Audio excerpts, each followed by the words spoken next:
All right. So JKD, fastest lead punch attack.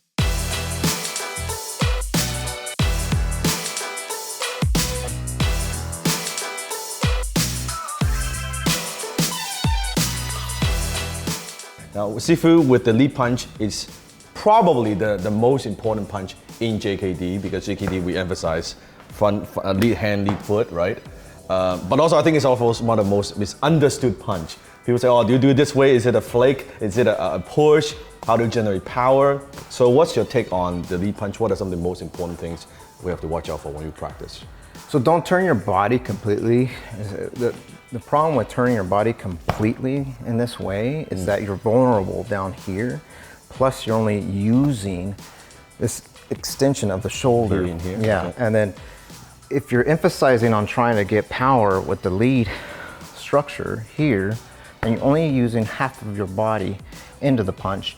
And so I find it vulnerable if you were to do it in an attack situation. Again, you're sideways here. So if this is the head, if when you punch, if you turn too much, if you miss, If you miss, then this is open. Right? That's open and this is open, and Right. even the lower half is Right, open. it's like that, right? You're losing, you're losing your levels and you're losing your eyesight on Right. where that could happen. Right. So this here allows you to actually propel your body forward Right. and attack, and Right. utilizing everything into it So while you're your whole hitting. body more Yeah. like this. Maybe slow down, just slow down for them. So your body's coming in, and when you're right about as you hit, you drop the weight at that point. Okay, so what you're doing is you're also dragging the other foot in rather than going out twisting. You're going in and utilizing your entire body with the right hip. Okay, and so when you're coming in, as soon as you make impact, you got to root yourself. So it's, As you I'm hit. exaggerating, but it's more like that, right? Yeah, yeah, and So that's where the weight transfer comes in. yeah, and so if people can't see that, I mean, you just gotta feel it. So when you're ready to hit, right, you're hitting with just short amount spaces. So it doesn't look like here, you know, and again. So from the camera's point of view, it's not, we're not doing that. Right. We're not doing this. You're doing more rooted like this. Exactly. So the energy is more that way. It's coming in here, okay? Right. So that way you have an ability to change it up anytime you have to in case somebody does slip, and you're able to attack that. And then also the second punch is faster, right? Correct, Versus if correct. you miss this, then it's just like one shot. This, you know, this is probably for sparring applications or distance applications. So if you were gearing up and you guys are ready to spar, then this would appropriately you see work. this. You see this in magazine posing a lot, right? Right, right. They do like a lot of that, right? It's extended, way too extended. Yeah. Shoulders here. So again, utilize your body appropriately, and you can see that. I I think you can see the body from here.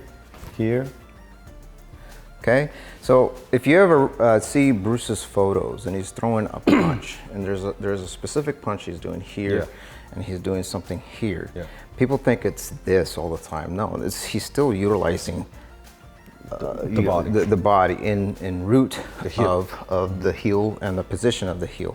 So again, this is the position that you have. It's vertical, but it's also in tune to here. It's not so much here. What about in terms of the wrist? What's the movement like? So, okay, so we're talking about Jeet Kune Do thoughts and ideas that it's always here, and then we're hitting with the three knuckles, yeah. bottom knuckles. Yeah. Well, and then some people say that the two upper knuckles is preferable. Well, if you notice, if I hit, it's more of a whip to once you make impact, you arc. Right. And it comes right back. So ends up looking like you're gouging up against your opponent. So it's like, boom, right? Right from there. Right, I'm not going boom, Yeah. well then that leaves me wide open. It's boom, here. Right there. Right, and that's all I need. Just enough to get in, and then follow up with the other one. I'm not gonna always just rely on just a lead punch. And Steve, I know you also taught that a good way to practice is actually put it in the rear hand.